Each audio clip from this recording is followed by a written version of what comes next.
Hello again, folks. This is Lenny Lawson, the Car Guru, fresh from the Customer Lounge. Yes, I am in my dealership here at Gateway Ford. Well, I'm on the Ford side. I've explained this before. For those of you who have never been to Gateway Ford in Greenville, we have a Ford showroom and service department and service drive, and we have a Nissan showroom and a Nissan service drive. And the two are connected. And that is a very rare thing, apparently, in the southeast region of the United States, which includes from Tennessee down, basically, to Florida and Alabama and so forth. I'm one of only two that are what they call a dual, which is two franchises in the same basic facility. Both Ford and Nissan, well, neither one of them want to be in this kind of situation. They really don't. They would prefer to have a standalone store that's so that you don't get confused. You're not competing right next door with another brand. That's why they don't like duals. But now I've been a dual for many years. We started off as just Chevrolet dealer, and then after unsuccessfully going after a Fiat Lancia franchise, which I still shake my head over that one, we became a Mazda dealer. And so we were Chevrolet and Mazda. And then we became an Olds dealer, Oldsmobile. And then we got Mitsubishi. And so we broke out Mazda to be with Mitsubishi. So they didn't like it either. But we had this dealership called Mountain Mazda Mitsubishi. That's kind of an alliteration. Is that what you call it, an alliteration? Mountain Mazda Mitsubishi, 3 M's, whatever. I thought it sounded cute. And so we did that. And then we bought a Ford dealership, and it was Ford, Lincoln, Mercury. Now, for some reason or other, they don't consider that a dual because they're all under the same umbrella. It'd be just like if we were a Chevrolet, Oldsmobile, Pontiac, GMC. That's just a GM store, So that's not like two completely different brands. You understand what I'm saying? So I am sitting on the Ford side, that's where my office is, and I just came from the customer lounge where I was sitting down with, I'll go in there and sit down and have a conversation occasionally. I'll just walk through and say hi to everybody, and most people will say hi back. Well, this one says, "Sit down here, Lenny." So I sat down, and so it's a nice lady, and she said, "Can we talk just a minute?" I said, "Yeah." Personal? She said, "Kinda." So I said, "Okay, well, come on." And so we got up and walked into the nearest office and sat down. She said, "I'm a little miffed." I said, "Well, tell me about it." And she said, "Well, I'm here for the second time to get the same problem fixed." And I said, "Well, I'm real sorry about that. Tell me what the problem is. What was the first problem?" And so she described it to me. And I said, "Well, that sounds like something that's should be easy to fix." It was a check engine light situation. It was on a brand new vehicle. And sometimes those can be a little gnarly as far as identifying exactly the problem. But we weren't obviously able to diagnose it properly because we had the part in stock that we thought was the problem. We installed it, cleared the codes, which eliminates the check engine light, and it stayed cleared for about a week. Then it failed again, or the light came on. So she calls, makes another appointment, which is inconvenient, and then has to bring the vehicle back in for a second diagnosis. Now, what should happen here? Well, it's supposed to be like a 5-alarm fire. As far as my people are concerned, they are supposed to pull the history, where they're talking to the customer on the phone. You would want them as the customer to pull the history. You don't want to have to explain everything again, right? You just look up my VIN number and the story should be right there. Now, what has happened since then is the check engine light has come back on. So obviously, what was done didn't fix the problem. Now we have to go the extra mile.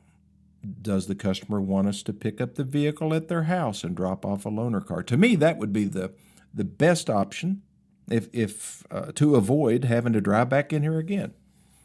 And so that should be offered. If the customer says, "No, I'll bring it in, I don't want to wait a long time," then if it looks like it's going to be more than 10 or 15 minutes, then put them in a loaner car. Isn't that what you would want? I mean, that's what I would want. I don't want to sit around in a car dealership, especially the second time, and it's a brand new car. That's why I bought a new car, so that I wouldn't have check engine lights coming on. That's why I traded my old one. These are just things that a lot of service advisors, car dealerships, are not as sensitive to this type of inconvenience as they should be. And so it's okay to ask for them to go the extra mile. When you go into a dealership, let's say you're not at Gateway Ford and Lenny Lawson's nowhere to be found. You're at some other dealership, and this happens to you.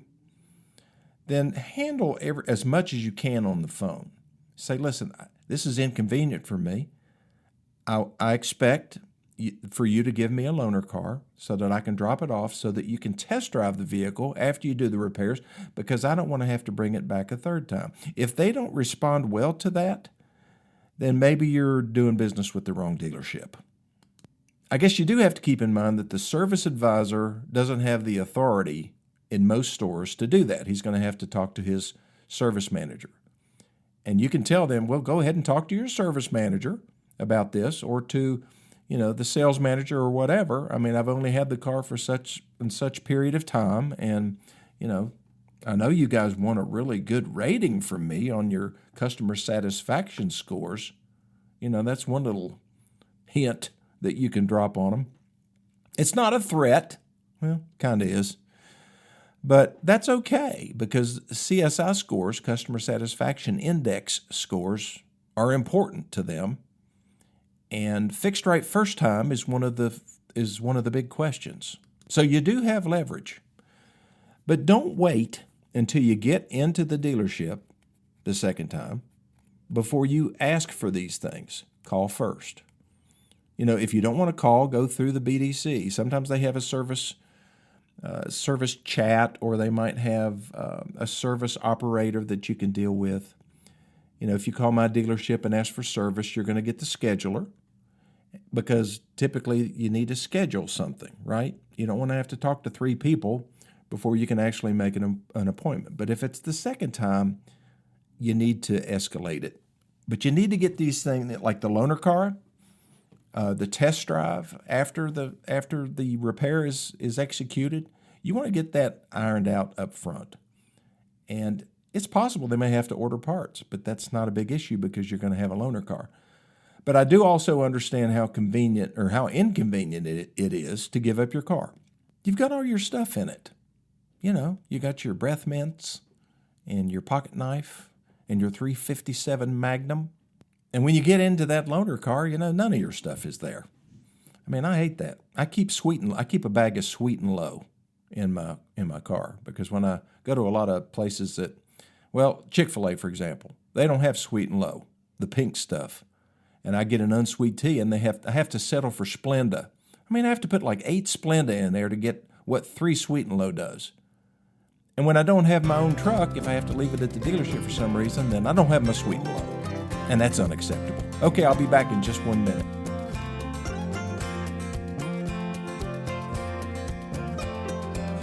Okay, I am back. One of the reasons that cars don't get fixed right the first time is that people aren't good listeners. And, service department is a busy place. And if it's a really busy shop like ours is, they're probably writing 40 to 50 repair orders a day, and all 40 or 50 of those fine folks want something different. And that's a lot to keep up with. And so we have processes to make sure that we get everything down and so forth, but we really, don't have a lot of control over whether our people are actually listening to what the customer is saying. And so you have to be very careful. One of the things that I'd recommend is for you to write down the things that are happening with your car. So let's say that you have a check engine light coming on, and you got a brake squeal, and you got a rattle that's coming from somewhere in the back. Write them down, 1, 2, 3. And if you can specify when this is happening, is it right when the car starts? Is it something that you feel, something that you smell, something that you hear? All of this is important in making sure that the service advisor gets the right information to the technician, because the service advisor doesn't fix anything. He's a middleman. He's taking an order. It's just like you go to a restaurant, you tell the waiter that you want your steak medium, and then when it comes back, it's well done. Well, they forgot to write down medium. And so by default, they do them all well done. And you're not happy because you have to wait while everybody else is wolfing down their food. A service advisor is the waiter. The technician is the cook. And technicians, they don't have a lot of patience. And if, let's say that you had a rattle and you described it in detail to the service advisor, and he just wrote down rattle in rear, and the technician sees that, well, the only way he's going to be able to duplicate it is to what? Take it on a test drive. So he goes and takes it on a test drive. He doesn't hear any rattles. So he pulls it up there to the service advisor, takes the ticket, and he wrote MPF on the repair order. What's that stand for? No problem found. And so the customer comes to pick up their vehicle, and they say, well, what'd they find? I said, well, nothing, really. He didn't hear any rattle. So it's not fixed? No, we couldn't find any problem. I don't think you have a rattle. Well, I most certainly do have a rattle. Let's go on a test drive. See, that's what you do. You don't leave the dealership until somebody hears that rattle. I mean, I have been in the back seats of many cars, not just when I was dating either. This was when I was trying to find a rattle for a customer. So they're driving down the road, and we are hitting bumps, and I hear that. I hear that noise. That is definitely worrisome. Let's go back to the dealership. I think I can describe this very well. You know, if they just done that to begin with, get them to ride with you so that they can hear that rattle or they can experience it, then the chances are they'll get it fixed right the first time. Or if you don't have time to do that, you just say it rattles when it's cold, when it's been sitting for a while. And if I go over a speed bump, then that's when I hear it. Or if I go over some potholes in the road, and that's when it will manifest itself. I've heard rattles that just are speed related. You know, you think it's a rattle, but it's actually a piece of trim or something on the outside that's just beating and banging against the side of the vehicle. There's a lot of different things that can cause that, but you have to be specific in order to be able to get it fixed right the first time. So in the dealership world, we talk about three different things: complaint, cause, and correction. So, for example, if I have a car, I'm a customer, I'm you, okay? And I have a car that sometimes when I hit the ignition, it won't start. Doesn't matter if it's hot, doesn't matter if it's cold, it won't do anything, okay? So if I went to a dealership and just told the service advisor, yeah, my car's hard to start, or that, sometimes when I turn the thing, it won't start. If he doesn't go ahead and ask me a few questions like, well, does it turn over? Are you hearing rah, rah, rah, rah? Or is it just you get nothing? If I tell him, well, I'm not getting anything, I hit the ignition and nothing happens, and then I'll wait a little bit, or I'll just try it again and all of a sudden it'll start. Well, that's probably not the battery, folks. And that's one of the first things that they will check if you don't get specific. Another problem is when the customer self-diagnoses the issue. And this happens a lot. They may say, I need to get my front end aligned. And you say, okay, service advisor writes down front end alignment. Customer goes waiting in the front in the lounge. Hour later, they come and get her. It's done. She pays her bill, gets in the car, heads down the road, and her tires are still vibrating. Well, she didn't complain that her tires are vibrating. She just said she needed front end alignment, thinking that a front end alignment would take care of a tire vibration. She turns around and goes back. You didn't fix my car. Well, we did a front end alignment. That's what you said that you wanted. Now, who is that on? Well, to me, that's not on the customer. She's not a mechanic. She doesn't know. It's no fault of hers. The service advisor should have said, ma'am, if you don't mind my asking, why do you think you need a front end alignment? See, and some people, you say that to them and they're insulted. What do you mean? I know my car. You don't want to insult somebody, and that may not be the best way to say it, but I would ask them, what makes you think that your car needs an alignment? Well, when I get up to about 60 miles an hour, my tires start vibrating. And so I figured I needed an alignment. Well, ma'am, probably that's not an alignment situation. We can check your alignment, But it sounds to me like you might have a tire balance issue, and what we need to do is check your tires and see if they need to be balanced. Fair enough? Oh, okay. Well, I didn't realize that. I thought the tires being out of alignment could make my tires vibrate. Well, no, I guess they can if the alignment is bad enough. But usually that's because you've thrown a weight off of one of your wheels and your tires have just gotten out of balance. Have you recently gotten new tires? No, these are my old tires. It just started one day. Then more than likely you've thrown a weight. So we'll rebalance your tires and that should take care of the problem. If you'll go wait in the lounge, I'll be right with you. So wasn't that better? We've identified what the problem is. So don't go into a dealership saying, I need a tune-up, or I need to have my coolant flushed, or something like that. Now, your husband or wife may tell you to go in there and do just that. But a good service advisor is going to ask the next question. You know, why do you feel that you need to have this done? What is your car doing that makes you feel that this is what will cure it? I'd want to be asked that question because, I mean, I know a lot about cars, but I'm not a mechanic.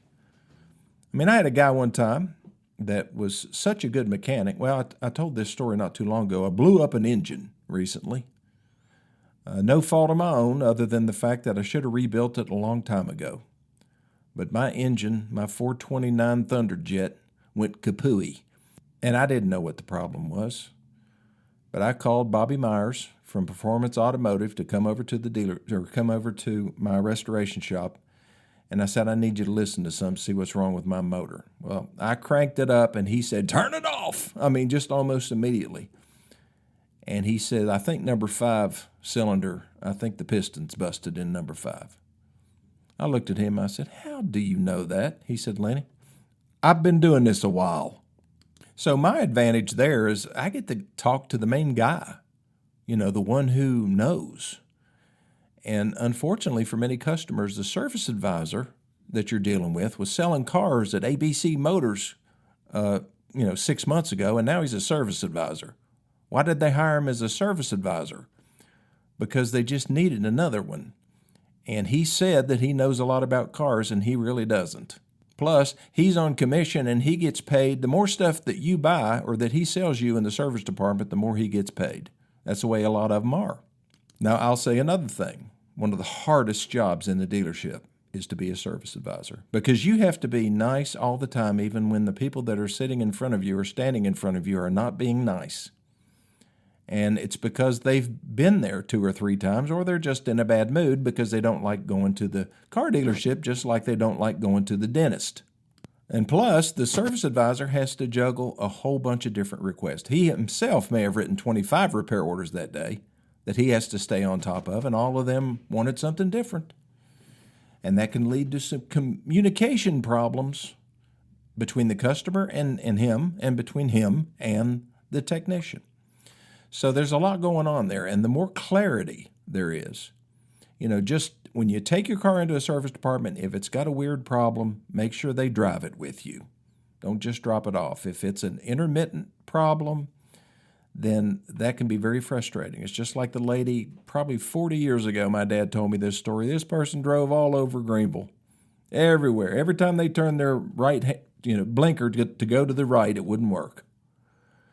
And so they just about had it. It was a newer Chevrolet, and they came back to the Chevy dealership, and as soon as they turned on their blinker to turn into Lawson Chevrolet, it worked. And they drove up and said, I've got a short or something in my blinker. I need it fixed. Sometimes it just happens that way. You take it to the dealership and everything's just fine and dandy. Now, certain problems are going to be harder to fix than others, and I'll get into that in just a second.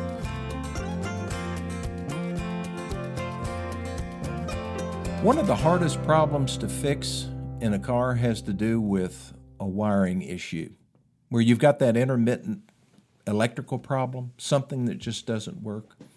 The manufacturers have tried to make it easier with basically the OBD port where they can plug into the electrical system on the car and diagnose things, but that's not foolproof. I mean, there are over 5,000 feet of wiring in the average car today. You compare that to 1950, and I was just looking this up, there's about 55 wires and 150 feet of wiring in that car. So 150 feet versus 5,000 feet. A little bit harder to track down a short. So electrical problems are difficult.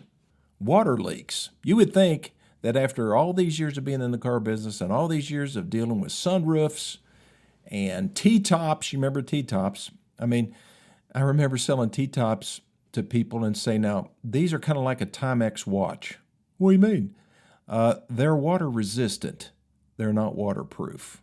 I mean, as soon as you take them out once, then, you could have issues. Boy, that's a bad way to sell a car with T-tops. But that's the truth. And, we still have problems with solving a water leak. It's not a very common thing to have a water leak in a vehicle, in a modern vehicle, but not near as common as it used to be because weather strips and just the tolerances are much closer than they used to be.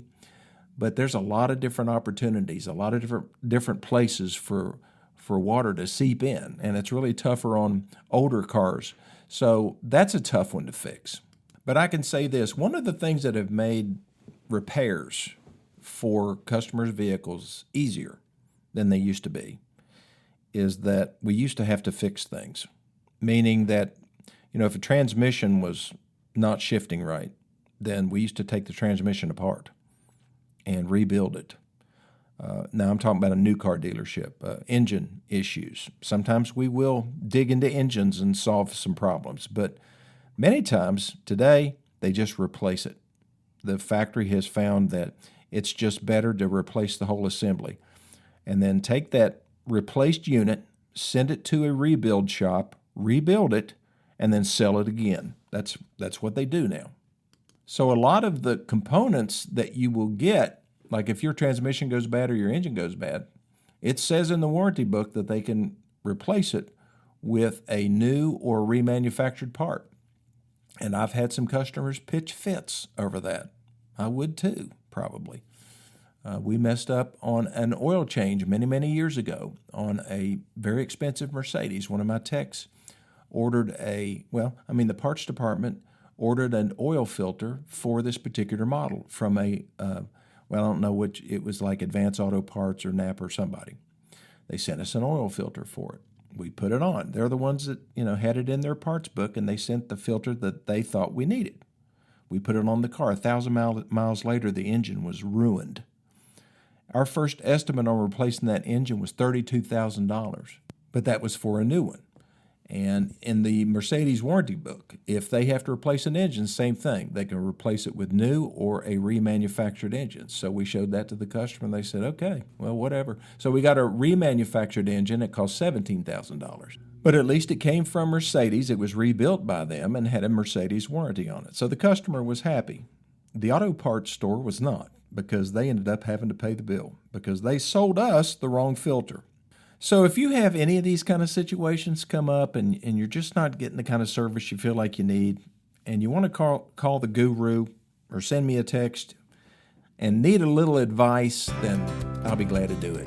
423-552-2020, or you can send me an email to LennyLawson2020@gmail.com, and I'll see you on the next edition of My Car Guru.